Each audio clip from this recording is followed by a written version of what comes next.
আবারও আলোচনায় হিরো আলম, এবার চোখ জামায়াত ও এনসিপিতে। বগুড়া ৬ আসনটি প্রধানমন্ত্রী তারেক রহমান ছেড়ে দেওয়ায় সেখানে এখন উপনির্বাচনের দামামা বাজছে। আর এই নির্বাচনী উত্তাপের মধ্যেই নতুন করে চমক নিয়ে হাজির হয়েছেন আলোচিত ও বিতর্কিত কন্টেন্ট ক্রিয়েটর হিরো আলম। বিস্তারিত থাকছে ডেস্ক রিপোর্টে। কিছু কথা আছে তোমার সাথে। আবারও আলোচনায় হিরো আলম, এবার চোখ জামায়াত ও এনসিপিতে। বগুড়া ৬ আসনটি প্রধানমন্ত্রী তারেক রহমান ছেড়ে দেয় সেখানে এখন উপনির্বাচনের দামামা বাজছে। আর এই নির্বাচনী উত্তাপের মধ্যে নতুন করে চমক নিয়ে হাজির হয়েছেন আলোচিত ও বিতর্কিত কন্টেন্ট ক্রিয়েটর হিরো আলম। তাই অবশ্যই নির্বাচনের মাঠে সাহস নিয়ে এগিয়ে যেতে হবে, যাতে মারের বিরোধিতা করে। তাহলে আমি যদি নিজেকে ভয় করি তাহলে জনগণের সেবা করবে কি আরে। তবে এবার তিনি কোনো অখ্যাত দলের ব্যানারে নয়, বরং বড় রাজনৈতিক সমীকরণে ভোটের লড়াইয়ে নামার প্রস্তুতি নিচ্ছেন। এর আগে বিভিন্ন নির্বাচনে আমজনতার দল বা স্বতন্ত্র প্রার্থী হিসেবে লড়াই করলেও এবার হিরো আলমের কৌশলে এসেছে বড় পরিবর্তন। তিনি জানিয়েছেন এবারের উপনির্বাচনে তিনি বাংলাদেশ জামায়াতে ইসলামী অথবা ন্যাশনাল সিটিজেন্স পার্টির প্রার্থী হতে আগ্রহী। গণমাধ্যমকে দেয়া এক সাক্ষাৎকারে হিরো আলম বলেন, আমাকে মানুষ চেনে, বগুড়া ৬ আসনে আমার বাড়ি।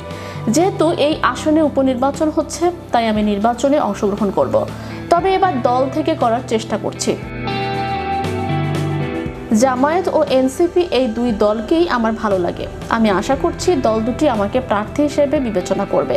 হিরো আলমের নির্বাচনী ইতিহাস বেশ বৈচিত্র্যময়। ২০২৩ সালের উপনির্বাচনেও তিনি বগুড়া ৬ আসন থেকে প্রতিদ্বন্দ্বিতা করেছিলেন, তবে সে সময় ফলাফল তার অনুকূলে ছিল না। এত কিছুর পরেও দমে যাননি আলম। তার মতে অতীতের অভিজ্ঞতা তাকে আরও পরিপক্ক করেছে।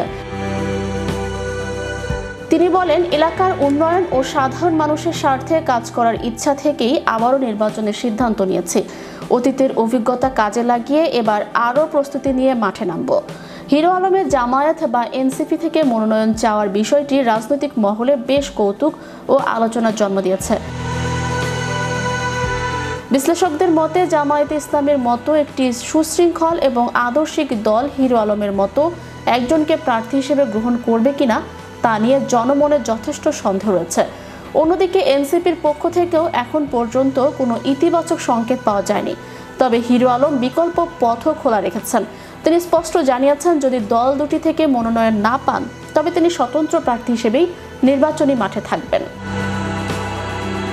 বগুড়ার রাজনীতিতে হিরো আলম এখন এক অবধারিত ফ্যাক্টর, হোক তা আলোচনায় থাকার জন্য কিংবা ভোটের লড়াইয়ে।